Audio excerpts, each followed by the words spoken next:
Hope people filing in here. And they are. How exciting.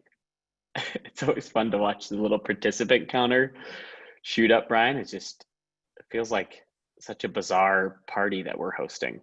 Yeah, I don't see It's that. like, it's just on the bottom bar. It shows we have 105, Oh. 106 people here. Oh my goodness, so fun. Hey, welcome everyone. I just set the chat box so that whatever you type into the chat, just myself and Brian and the Character Strong team will see. So go ahead and drop in the chat who you are, where you're coming from, and why are you showing up today? Why are you excited about the conversation today? Always fun to see who's in the building, from where around the country. We got Oregon here, North Thurston Public Schools. Hi, Katie. So glad you're here. Excited to work with you all.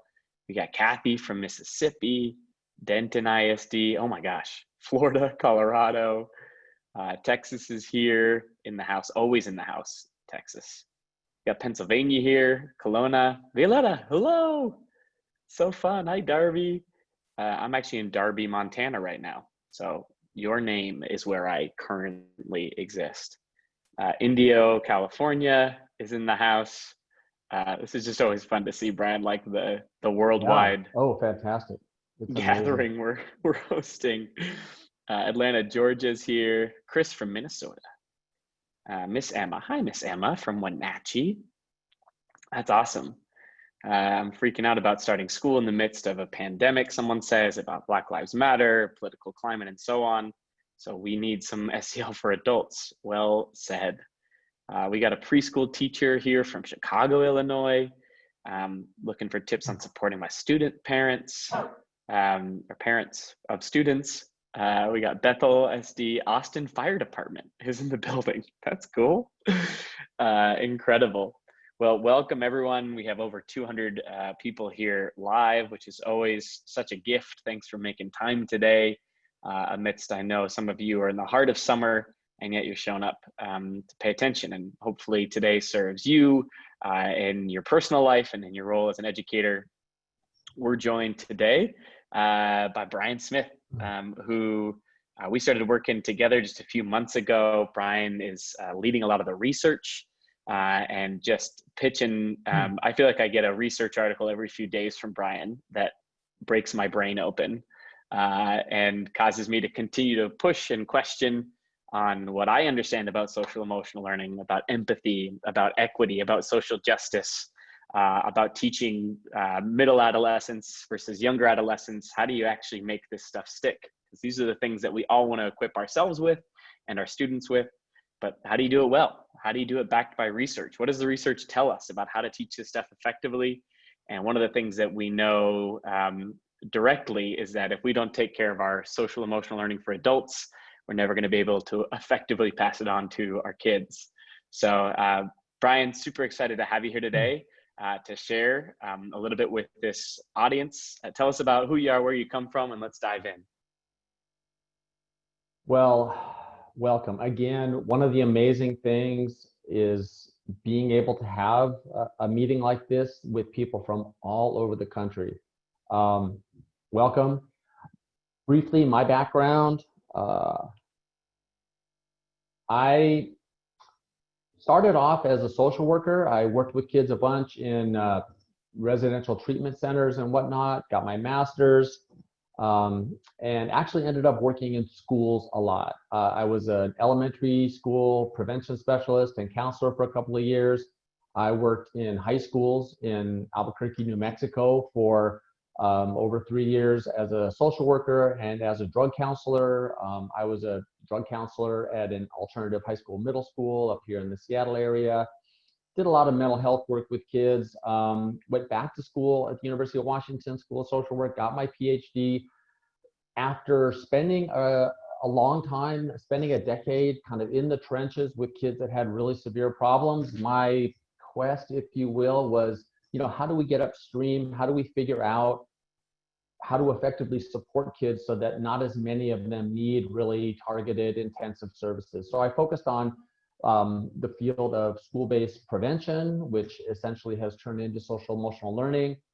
I spent a decade after I finished my degree at an organization called Community for Children. That is the company that creates and markets the Second Step social emotional learning program. So I was the researcher behind development and revision of that program. So a lot of what I've done in the last decade plus is work on translating science into practice. And I do want to say that what I'm going to talk about today is all really drawn from what the research says around how to support social emotional competence and well-being for adults.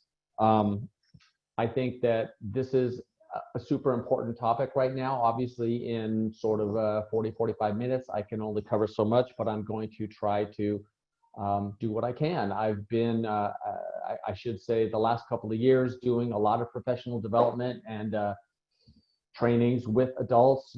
This is one of the topics that I focus on. I think it's hugely important. Obviously, right now, we are all dealing with unprecedented stressors. And so when we think about what is social emotional learning, what is SEL for adults, I mean, SEL in general covers a lot of ground, but I think that if we think about what it means to be socially and emotionally competent, especially right now, I think a good way to think about that is, how do we get better at coping with stress? How do we become more resilient? What kinds of stressors are we dealing with? Obviously, we're in the middle of a pandemic, not the beginning. It's actually a lot of places. I heard Florida, oh my goodness, Texas. I mean, this pandemic is obviously a massive social challenge. And the result of that is, in a lot of places, pretty serious economic disruption. I think one of the biggest things that's of concern with this in terms of mental health and well-being is isolation, both for our students and for our adults, for our families, friends, and neighbors. Part of what's stressful about this is not just what we're going through, but what people that we know are going through. And, to be honest, this is an incredibly serious situation. I just found out last night that my mom tested positive for COVID. This is something that we're all dealing with on all different levels. I've been on a lot of calls with teachers and educators over the last month or two. And one of the things that we've talked about is what people are going through. And it never ceases to amaze me, the variety and the severity of the challenges that people are facing right now. Obviously, school closure was stressful for us, stressful for our students. And the reality, of course, is that we don't know what it's going to be like in the fall. Not only do we know that it's not going to just be the same, but we really, at this point, don't even know most places what it's going to be like. And that uncertainty is stressful too. So obviously, this is kind of a uniquely stressful time. Let's see what we can do to talk about how to build resilience. Now, what is resilience? Here's the thing. You don't need resilience if your life is going smoothly and there's no bumps in the road. Resilience is what helps you experience adversity and continue to thrive. There's two basic places that you can focus your energy to become more resilient. And one of them is just simply getting better at how do you handle stress? Obviously, hugely important right now. But the other thing is you have to also get better at how do you support your own well-being? These are kind of two different things. I'm going to focus less on the well-being part. Exercise, eat well. There's a lot of basics that we know. We're really going to kind of focus more on the stress coping piece of resilience in this presentation. So first of all, I just want to say, oh my goodness, yes, it's an incredibly stressful time. And the thing is, it's important to keep in perspective. The kind of stress that we're dealing with right now, this is probably a lot more like what most humans throughout history have had to deal with. This is the kind of thing that people were dealing with 100 years ago when the flu epidemic hit. This is kind of the kinds of social disruption that people have struggled with, over eons. And we're here because people were able to cope. And in fact, it looks like from the research that stress is actually linked to some extent two positives: greater well-being, more health and longevity, happiness, satisfaction with life. Now, obviously, there's a limit to how much stress you can have in your life and still have those experiences. But the point is that the stress-free life is not the ideal life. One of the things I want to say about stress is that we, in this culture, in this society, there's a lot of narrative around stress is the enemy, stress is the problem, the key, the solution is to try to avoid stress. The reality is, first of all, you can't avoid stress. Second of all, the more you try to, the more you're going to kind of constrain your life, because there really is no meaningful life without stress. The key is to get good at handling it. So let's talk a little bit about that. Now, what's happening with this pandemic? The reality is it's bringing up powerful emotions for all of us. Anxiety has been super common. I think as this thing begins to drag on and there's greater tolls and greater suffering, there's probably going to be a lot more sadness and grief. I know anger is really common. We're going to talk more about how to cope with difficult emotions, but I think that one of the things about this pandemic that's so difficult is that a lot of us have lost a lot of the control in our lives. A lot of things are out of our control. And I think one of the simple sort of coronavirus pandemic related stress coping tips really is to focus a little bit on what is within your control. And first of all, again, it's not just how well do you cope with stress, it's what do you do to keep yourself strong, to keep yourself well so that you have that foundation. And what I'd like to do just really quickly is have people just think for a second about what are some things that are still within your control, either that you can do for yourself for wellness, or even just some things that can help you have a sense of control. So let's throw some of those in the chat. Houston will tee them up and we'll kind of get a chance to hear what people are thinking about. People are sharing in the chat here, exercise daily, diet and exercise, nutrition, communicating with loved ones. I like that. Meditating, specifically in California. I like that. Hi, Tracy. Welcome.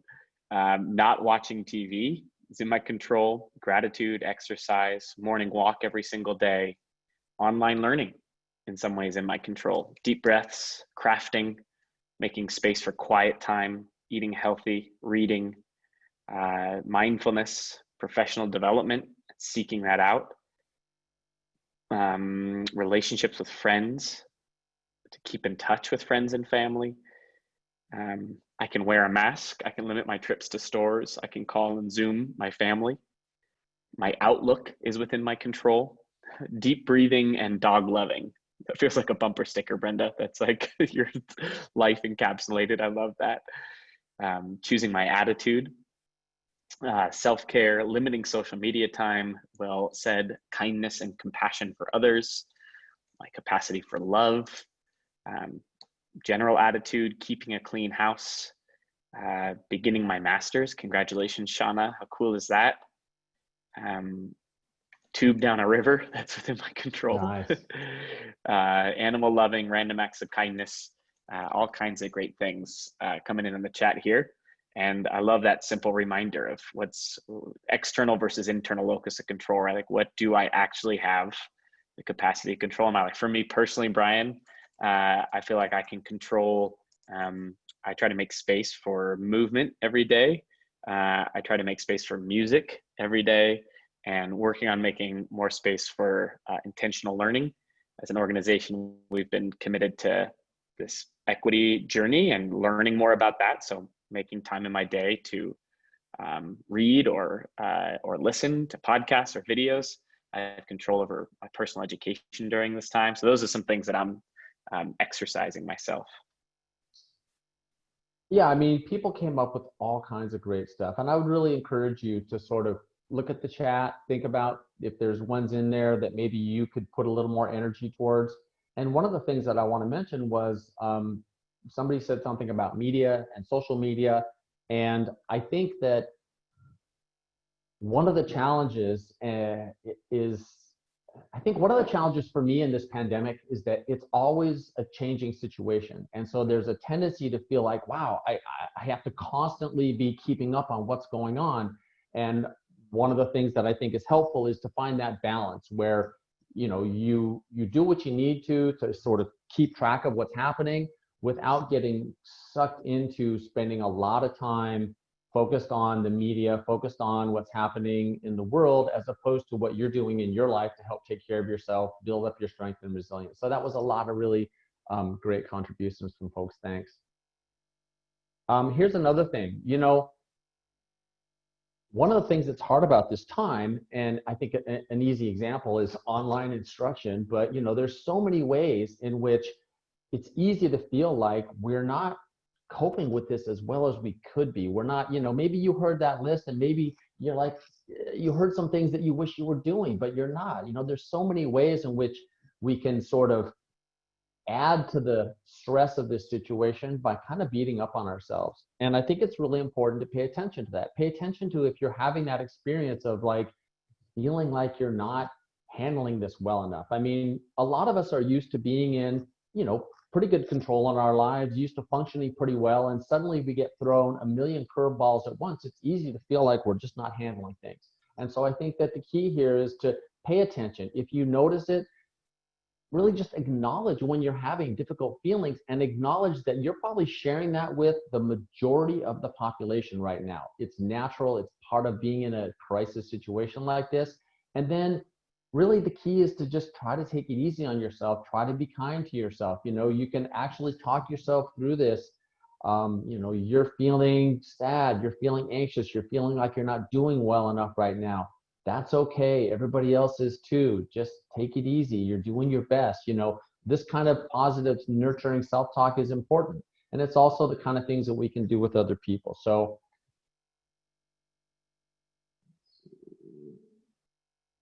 I think one of the keys when it comes to the stress research is that active stress coping is one of the most important principles. And I think that it's important to recognize that getting good at coping or being good at coping with stress is not something that you either have or you don't have. It's something that you have to proactively, actively do. And when I say avoid avoidance, the reason is that there's a tendency for a lot of us when we're stressed out to try to, again, make the stress go away. There's this idea that stress is the problem. If I can just escape the stress, I'll be better off. But what the research shows and what we know from everyday life is that if you're just trying to get away from the stress and make it stop, a lot of times the things that you do to escape the stress are actually worse than the stress itself. Here's a couple simple examples. Okay, I ate a pint of ice cream last night because I was having a really stressful night. It didn't help. A lot of people, I know sales of alcohol are way up over this period of time. A lot of us are stuck at home with friends and family members and roommates that, we haven't been spending 24 hours a day with, and it's easy to kind of get into taking it out on somebody else. And then, a lot of times what the research shows is that if your main approach to stress is just trying not to experience it, trying to make it go away, it actually results in depression and anxiety. So we want to not avoid stress. So if stress coping is an action, if it's something that we have to actively do, what are our choices? And I would say there's two. One is to just simply tackle the stressor. And I'm calling this, I'm saying, is this the old norm? Because I think in more normal times, the common advice is figure out what the stressors are that you're facing and figure out how to deal with them. Problem solve, try to fix it, try to change it.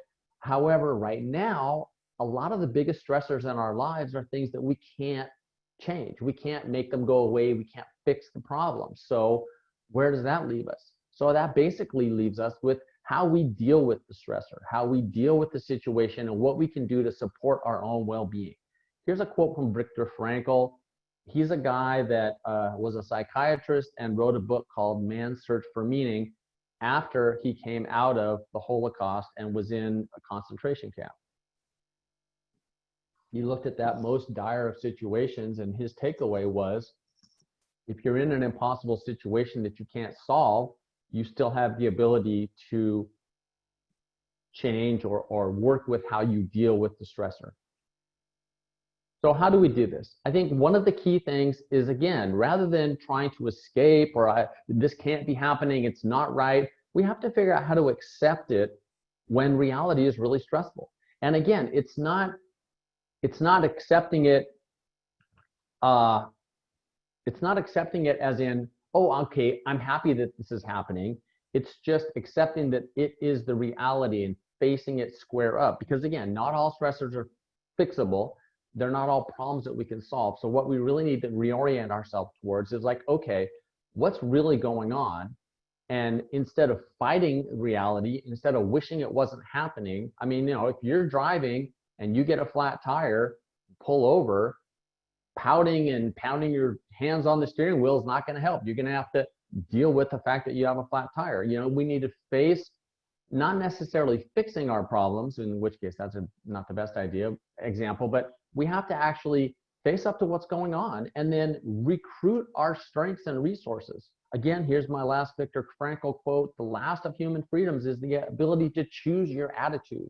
And, you know, it's a little simplistic, but the reality is our attitude matters a great deal. And so I think one of the key things around stress is that more than usual now, the stressors that we're facing are not just problems we can solve. And so the first step is just to go, okay, what's going on? What am I really facing? Wow, look how stressful this is. Okay, how can I kind of pull myself together? How can I support my own resilience rather than I'm just trying to get away from this? I say avoid stress contagion. I just want to double down on that for a second, Brian. Yeah, I had a great call last night with about 300 educators who are advisors for student leaders. And we had some great conversations about that attitude piece of how we perceive the situation, how we perceive these stressors, how we speak about these stressors is going to be hugely indicative of what we pass along to our students, right? What we approach this with.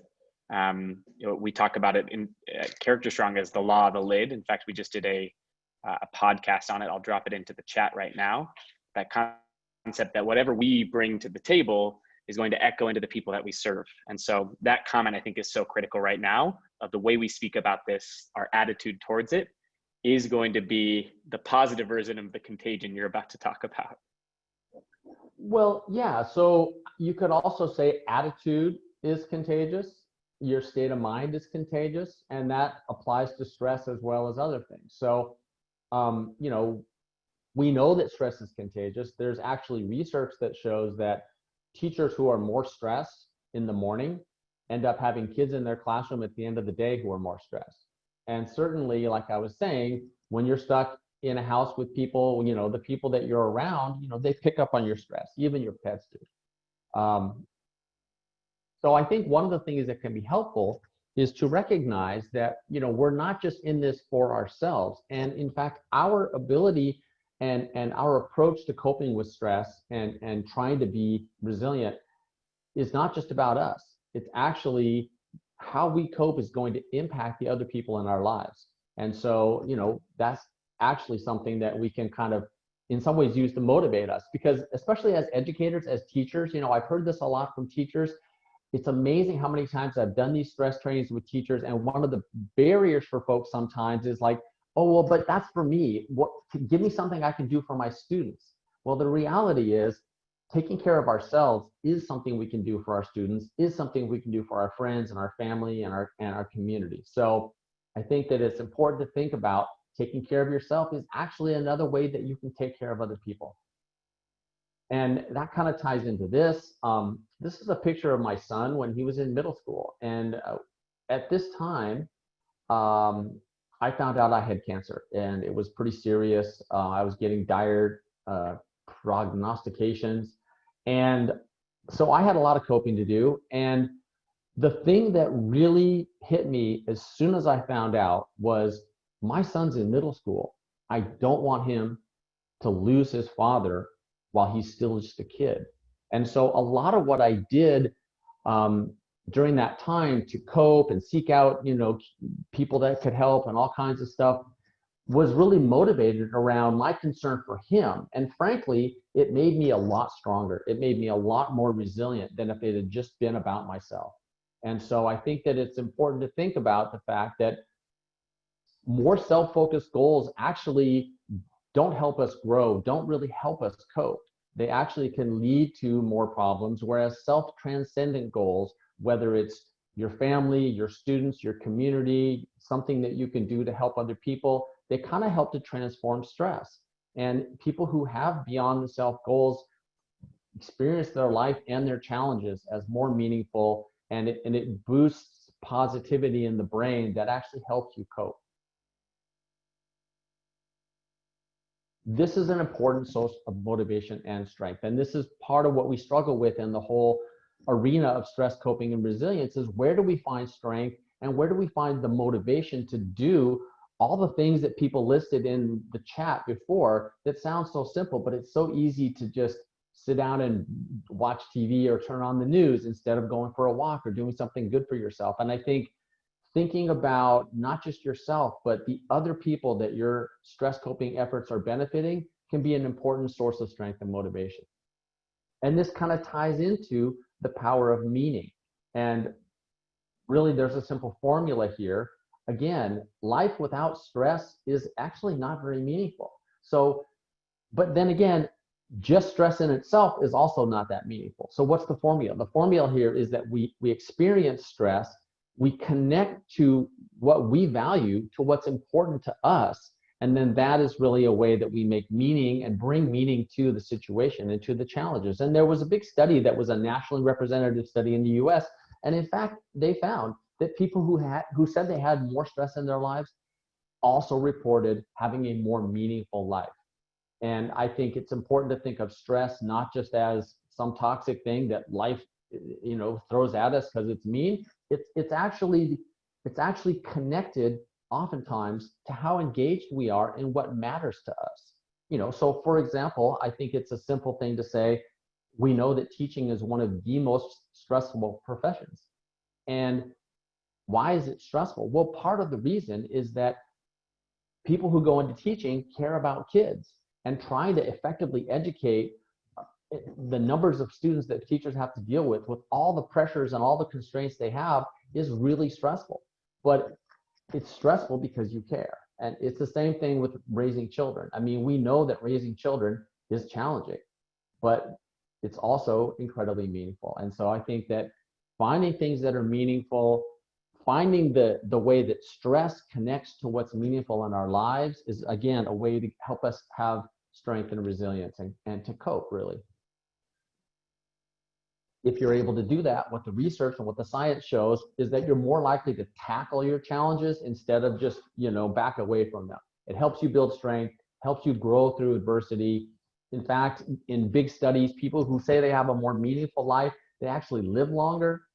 And I think one of the things about right now, though, is that as we're trying to think about how to be resilient and how do we measure how successful we're being, it's a lot more difficult right now if we're one of those very outcome-focused people.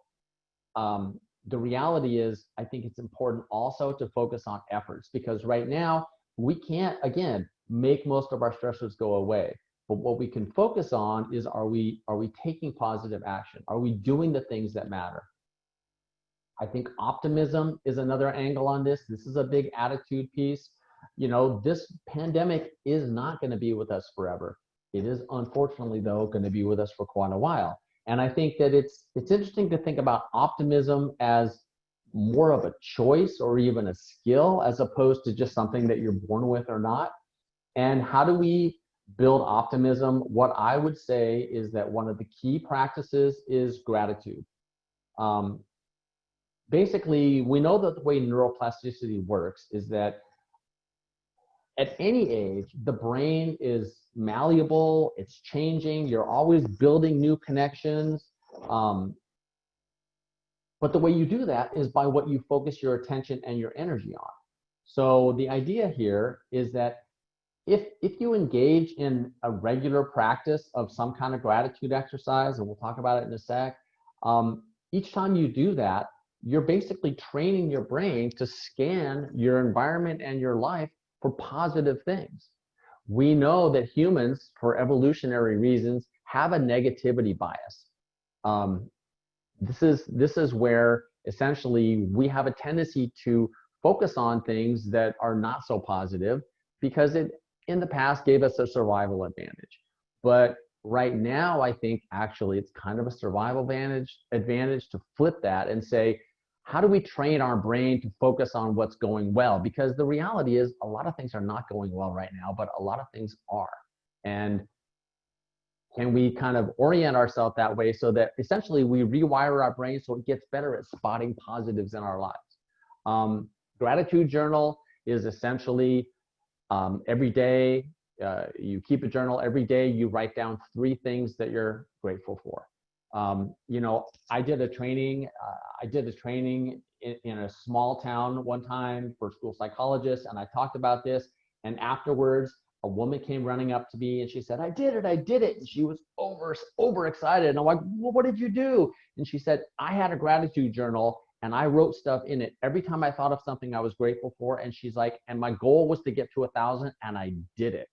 And she was one of the most positive people I've ever met. It was crazy. So I think a gratitude journal is a great sort of simple practice. I think expressing your gratitude to other people is super important. Some of the people who do the research on gratitude interventions actually are saying now that they think that part of why the gratitude interventions are effective is that a lot of the gratitude practices that they promote help people connect to other people in really meaningful ways. So if there are people in your life that you feel grateful for the contributions they make to you and to your well-being or the things that they do, if you actually express that, if you tell them, if you write them a letter, if you email them, that's a way for you to express gratitude that also really connects you to somebody else in a meaningful way.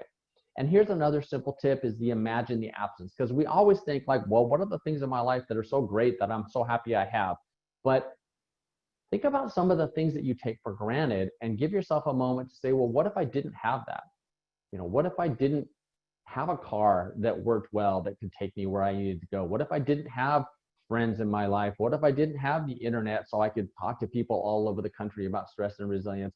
Imagining things that we take for granted is also a nice little twist on gratitude, as is this idea of just like simple moments of gratitude. And I like to tell this story about how I was in the hospital and was having some health problems, and frankly my lungs were basically full of fluid and I could barely breathe, and they put a little hose into my back into my lung and they siphoned a quart of fluid out of one side of my lungs, and all of a sudden I could actually breathe somewhat normally. And after hours where I was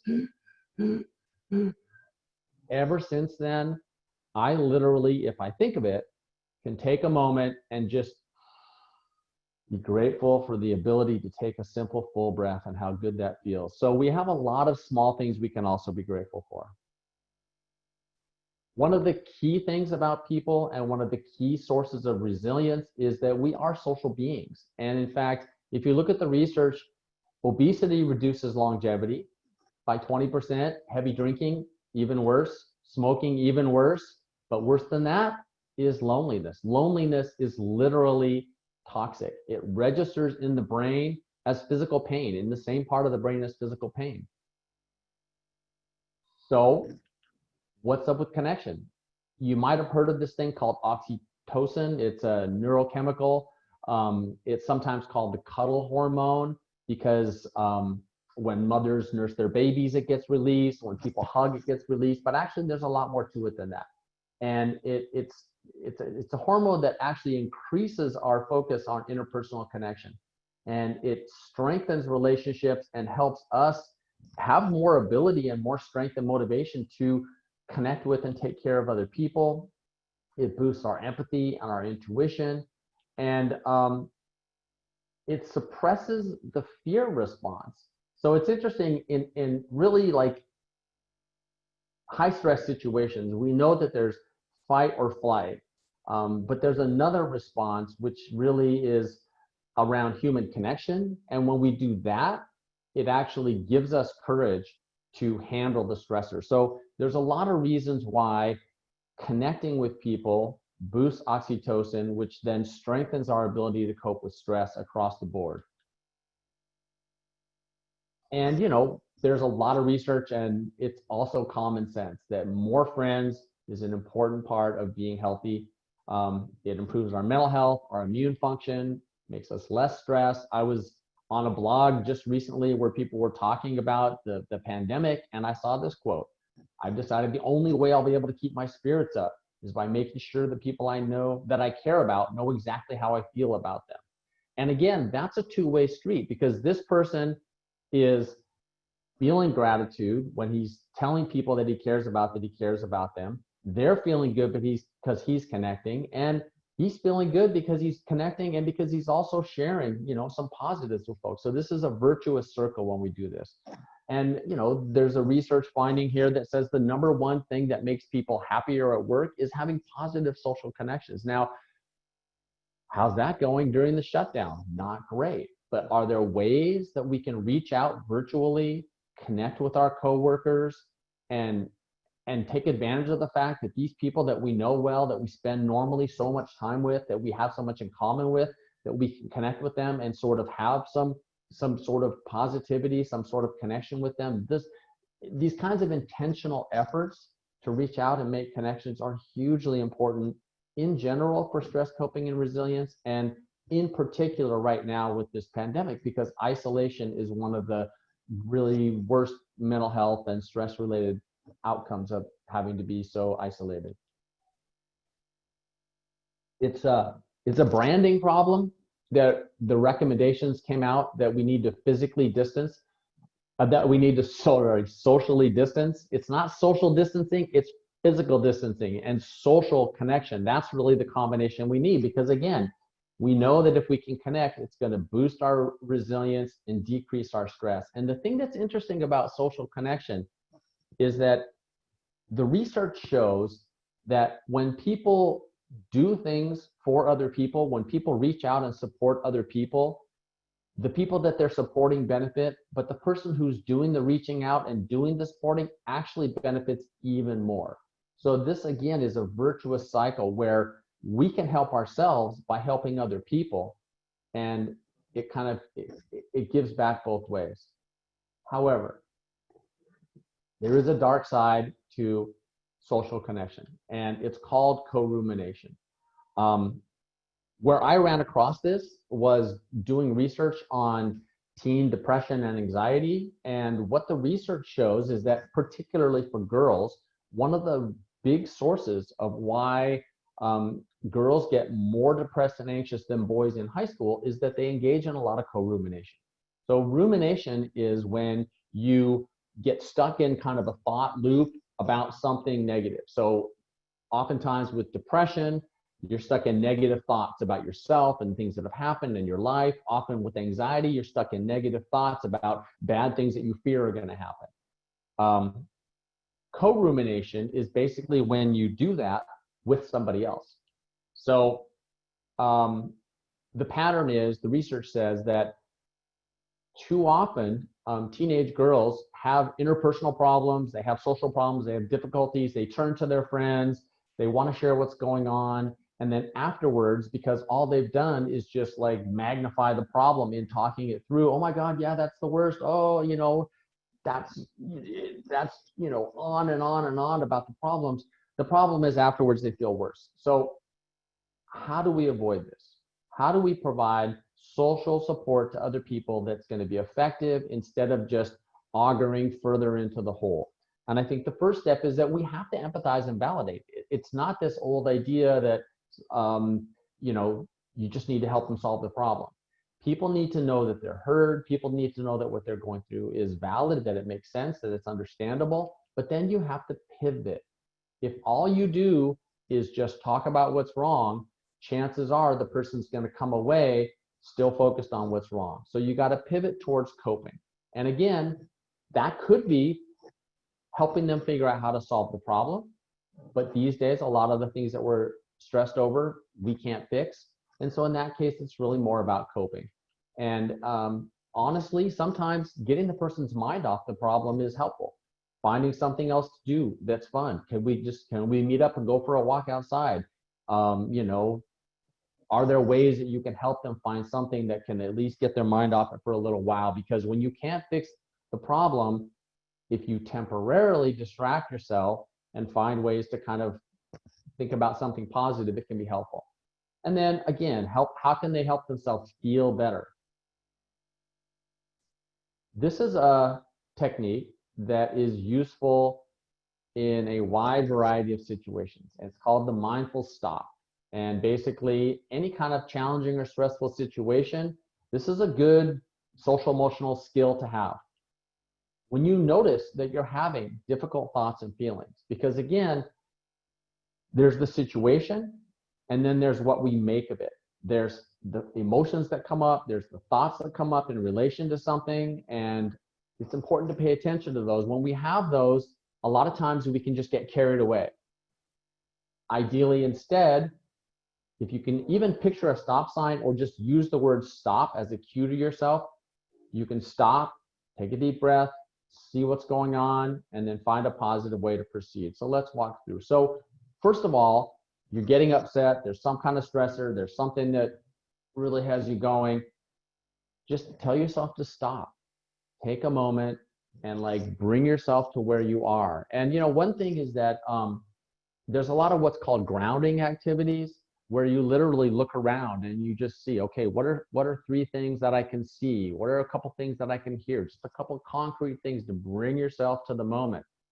Take a deep breath. Stop, take a deep breath, deep and slow. And again, pay attention to the breath, not to everything that's going on. You're taking a brief break.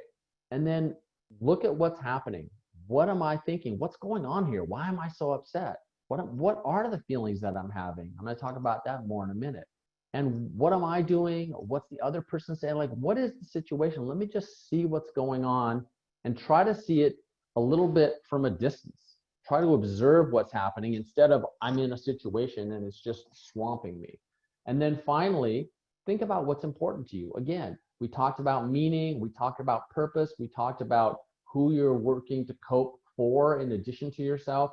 Connect to your values and then look at the situation and make a decision about how to proceed rather than just reacting to the feelings. And I would say, you know, this is one simple way to get at that. But in terms of coping with stress, one of the primary pieces of the puzzle really is to try to get a little distance from your thoughts and feelings and respond instead of react. I'm going to skip this because I see we're getting a little short on time and you can practice on your own. So when we lose control, what happens? The thinking part of our brain in the feeling sort of survival parts of our brain are pretty different. And there's what's called the amygdala hijack. The amygdala is the part of your brain that's kind of the alert center for danger. And when your amygdala takes over, it can kind of swamp your prefrontal cortex and pull it offline for a minute.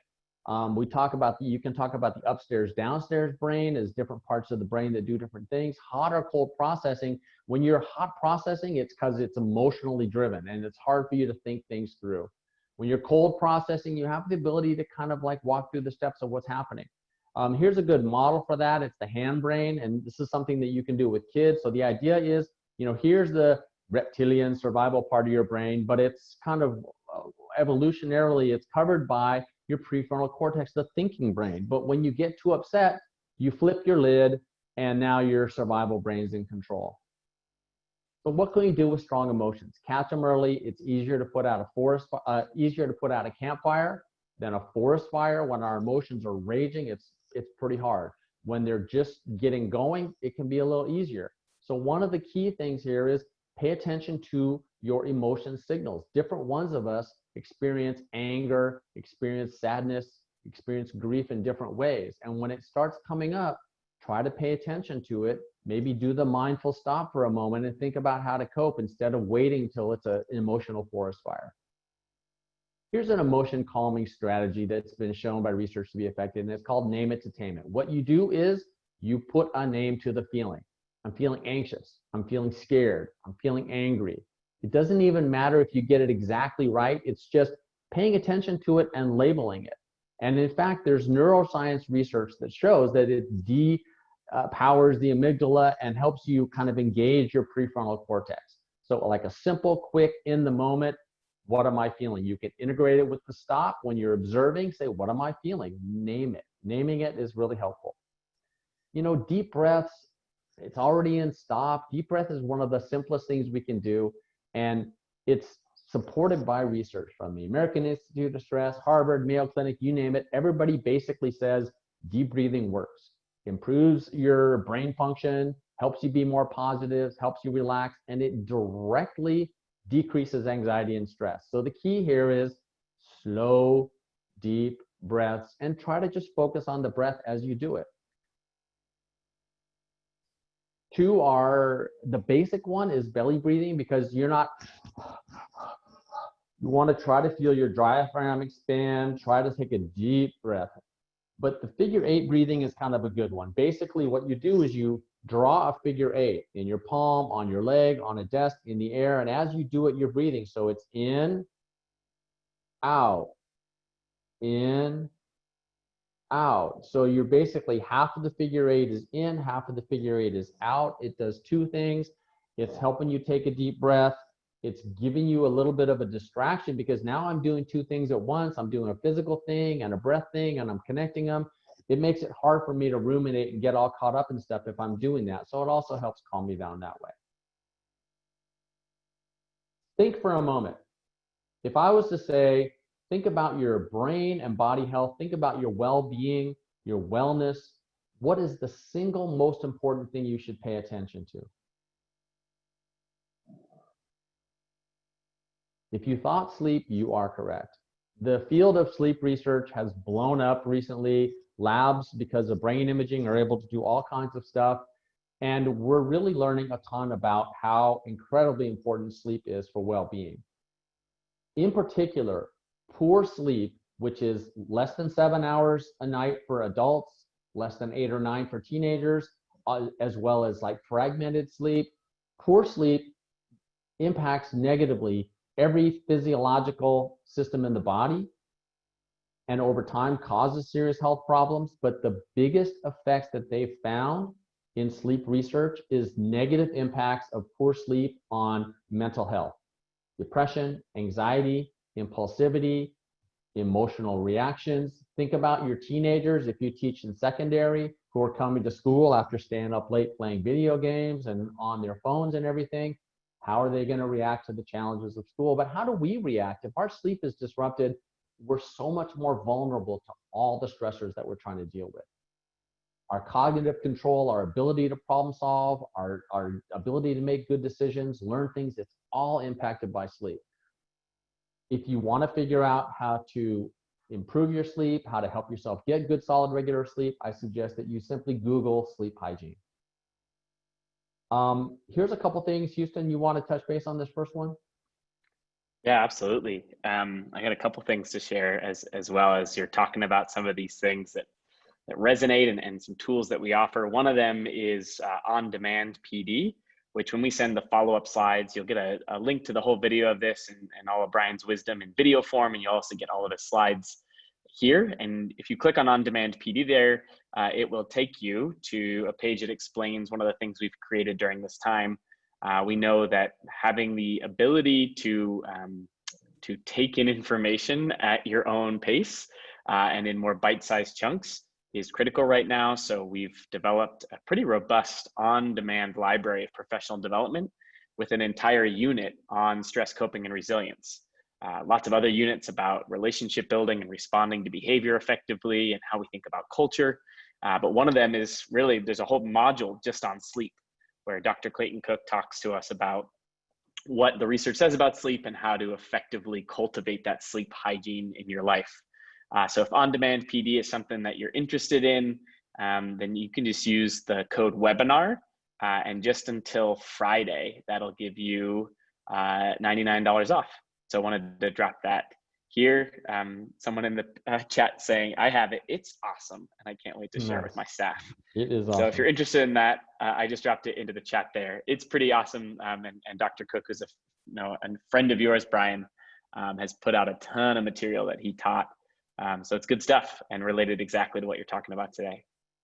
Yeah, so again, to go back to a point I made earlier, stress coping is something that you actively do. And so I think one of the biggest messages I have is encouraging you to take the stress that you're under right now as seriously as you can and seek out resources, seek out things that you find helpful in terms of boosting your resilience, helping your stress coping, increasing your well-being. I've got this Onward link on here. Elena Aguilar wrote a book called Onward, which is essentially it's a year-long study book that has a chapter per month for the school year, but you can use it anytime. There's a really lengthy workbook that goes with it, and it's resilience for educators, and I think it's a fantastic resource. But there's lots of things out there. I would really encourage you to have this be your new hobby. Is, you know, what are the things that I can do to help myself cope with stress, help myself be more resilient, so I can be there for the people in my life that need my support, and so that I can get through this reasonably well, because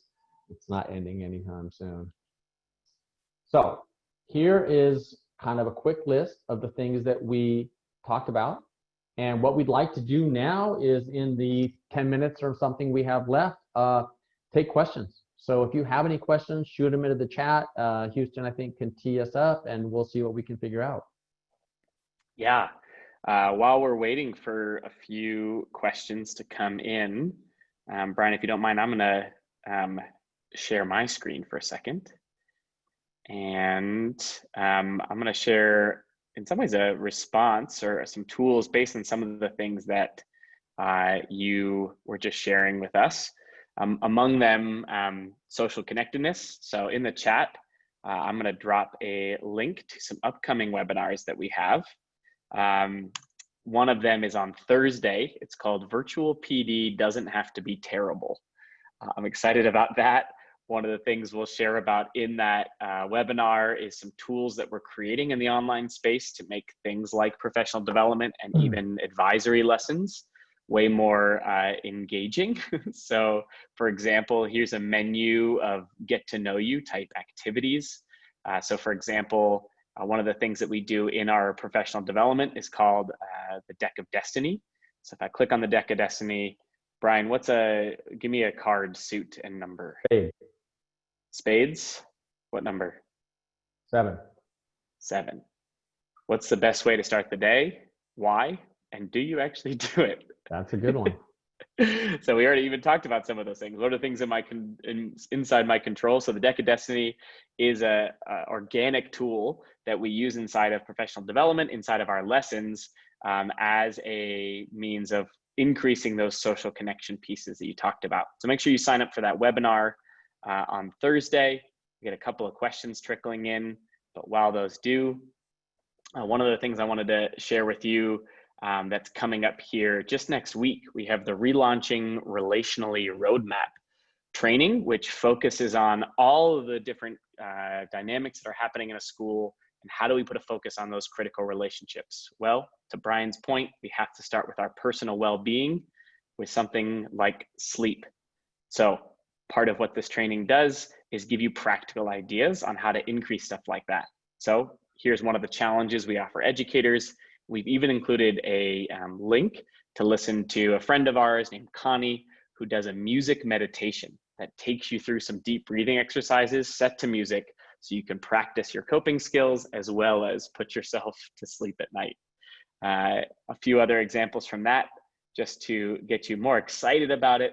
We have everything from the 2 weeks leading up to school, but how about this, the first day back, look at all the different relational dynamics that are going to be critical to cultivate to make sure, whether we are virtual or in person, that we still have opportunities to stay connected. That's going to be hugely critical coming back for our own staff to staff. Here's one of my favorite things on the first day of school. See if you can send off 5 messages to these specific people: a person that inspires you, a person that's mentored you, a person that's been doing this work a long time, someone who's new to your school, and someone you want to learn from this year. So again, practical strategies to take some of the concepts that Brian's talking about today and actually put them into really a plan, right? An action plan to mobilize us well into that. So all that being said, Brian, it looks like we have a few questions coming in. How about this one? How does one convince someone that SEL for oneself is important? And I think it ties nicely to the other question that came in, which is some adults in our building don't want to get on board with SEL because they see it as silly or touchy-feely. So how do we convince people that this is important? Well, I think there's a couple different pieces to this. I mean, in terms of SEL in general, there's a lot of research that shows that SEL programs, well implemented, actually increase academic achievement. And that's one of the primary arguments for it.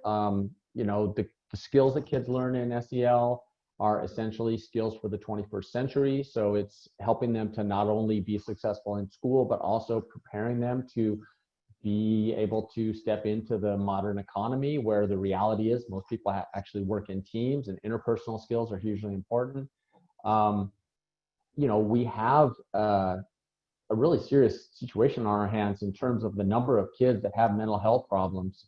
Depression and anxiety have gone through the roof in recent years. And so, whether it's for the well-being of kids or whether it's for their ability to, kind of function in society, kids really need a lot of these tools. And then I think in terms of teachers, one thing about SEL for adults is that it's important because if we want to be able to do SEL with kids, if we want to be able to help kids develop their own social emotional competence, and if we want to deliver SEL programming to do it well, it's important that the teachers have done a little of the work themselves. It helps you to be able to model it. It helps you be able to be more motivated to deliver it. It helps you to support kids in particular. Kids learn by watching us. Modeling is super important. And I think that one of the things about SEL is that a lot of times there's SEL lessons, but what really matters is what happens beyond the lessons to help kids find opportunities to put their skills and their things that they're learning into practice. And that's a lot easier to do when you have your own understanding of it and when you're able to set a positive learning environment because you yourself aren't reactive. So I think there's a lot of different arguments like that. The CASEL website, CASEL, Collaborative for Academic, Social, and Emotional Learning, they have a lot of good short resources around, how to sort of make the case for SEL. So that's another thing to think about. Some people are asking around, should we contact students before school starts? Do you think that's going to be helpful for our stress or not? Is it a recommendation? Well, I don't know about how that's going to be for teacher stress, but I do know that one of the biggest concerns is the number of kids who have been disconnected. A lot of your students have friends and are connected on social media, et cetera, but how many of your kids are out there right now stuck at home and not seeing anybody, not really connecting with anybody? And I think that after the amount of time that's gone by, anything that we can do to connect with students and let them know that we care, that we're there, that we hear them, that we want them to participate is going to be helpful, because especially for older students, there's a real problem with kids even tuning into online learning. Absolutely. And the research around giving support, oftentimes from a impact standpoint to my own well-being, giving that support to our students is going to be even better than getting that support. So the active practice of that in a thoughtful way, and some of those ideas we give in that relaunching relational training will be helpful for that. Because someone made a comment in the chat, I think of all the things I have to do and want to do and need to do and don't know where to start or what order, so I usually do nothing, which makes total sense. So how do we break that down into manageable bite-sized bits? Well, I think one of the keys there is giving yourself permission to start with something close to you. I think about it as like targeted impact. Like today, I'll start with myself, and even maybe the next day and the day after that. And the day beyond that, I might move out one ring of proximity. So maybe then I can do something meaningful for my family if I live with them. And then I move out a little farther, my best friend, a staff member, a student, a custodian. So each day I break it down into proximity or access to myself. And I think that helps me feel like I can do something manageable each day. And as I grow in that habit, I can move a little bit further. Here's a great question, Brian. My cup is filling. Someone saw me speak this morning at a conference and now watching you, Dr. Smith. They're excited. They say, how do you politely avoid colleagues that are chronic ruminators? I saw a couple other questions about this pop up, and this is tricky stuff. There's no kind of simple prescriptive one-size-fits-all answer. I think sometimes, though, honesty can be helpful, and maybe a little self-disclosure. Hey, wow, that sounds really stressful, but this is such a stressful time, and I'm trying so hard to keep my spirits up. I can only talk about this so much without really feeling like I need to focus on the positive. That's one suggestion. I think we all have to find our own style. But I think, it's okay to be honest about the fact that just talking endlessly about problems isn't helpful and actually makes us feel worse. And, you may not convince them it makes them feel worse, but you can certainly say it makes you feel worse and that you need to sort of pivot. I love that. I often refer to the work of Brene Brown, and she says, clear is kind, unclear is unkind. And so in those moments, to draw the healthy boundary for yourself is actually an act of kindness, to say, this isn't good for me, and I can't participate in this conversation. That's okay. I think we also have an opportunity to help people cope in those situations, right? To pivot, as you mentioned earlier. So if someone's coming at you wanting to ruminate, maybe you flip the script and say, I totally hear that. And one of the things that I've found to be positive, even though this is stressful, is blank, right? So that whole premise of shift and persist. How do we shift? Even though it's still not necessarily good or happy or rainbows or butterflies, here's one positive thing I found as a result of even something that's hard. So giving them the opportunity to reflect on that by demonstrating it yourself, I think could be a healthy way to de-ruminate. One final one, Brian. What are some effective ways in checking in with teachers at school or work without being intrusive?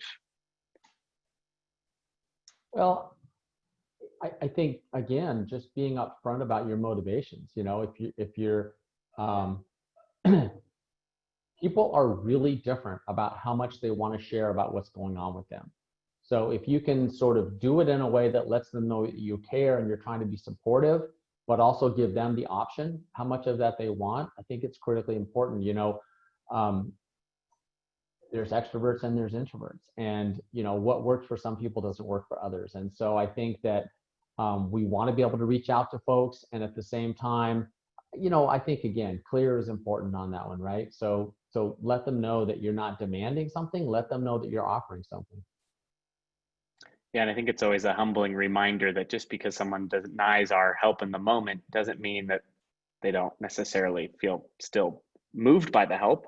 And just because we want to help doesn't mean people need the help in that moment. And so I think when it comes to serving people or checking in with people, to detach ourselves from the ego of the result of it and to just do it with the intention of service, or if I'm able to be helpful, that's great. But if I'm not to take it personally, I think is a good reminder for self-preservation in this process. Brian, that's what I was saying about efforts versus outcomes, and totally. if you're reaching out to people because it's what's meaningful to you and it's the person you want to be, then that's great. Absolutely. Well, let's close with this as a thank you. There's Brian's email if you want to get into touch with him. Brian, thank you for your wisdom and your expertise pulling this together and sharing so much of what you've learned in a way that's easy to digest and understand. I hope that people are excited about the roadmap, as excited as I am. This thing's been a labor of love, and there is literally over, I think it's 200 slides of practical ways to think about relationship building in the few weeks leading up to school. But there's actually something daily to do with our students to put a focus on that relationship component for the first 8 weeks of school. So daily practices to keep a focus on relationships. So those trainings are coming right up. Would love to have you there. And one of the final, I clicked on the link. That's what happens when you do that. One of the final things that I want to share with you before we depart for the day is this one here, Equity, Empathy, and Implementation. That's a training that is coming up. It's a 2-day conference, actually, where I know some of Brian's wisdom will be a part of it. Dr. Michelle Borba, who we've had on webinars before, Dr. Clayton Cook, Aaron Jones, all former webinar guests coming together for this 2-day conference that we're excited to share a bit more about. So if you're interested in that, more information in the slides, and we'll send this in the follow-up materials. Anything else, Brian? A send-off for us today? No, I would sort of sum it up by saying we can really grow and we can really learn a lot through the process of coping with all the difficulties that we have now. And so, I encourage you to access resources and actively do what you can to build your own well-being. Couldn't be better said, my friend. Thank you, and thanks everyone for joining today. Great to see some familiar faces and some new ones. Go ahead and sign up for any of the upcoming webinars on our website, KirkStrong.com, and hope to see you all again very soon.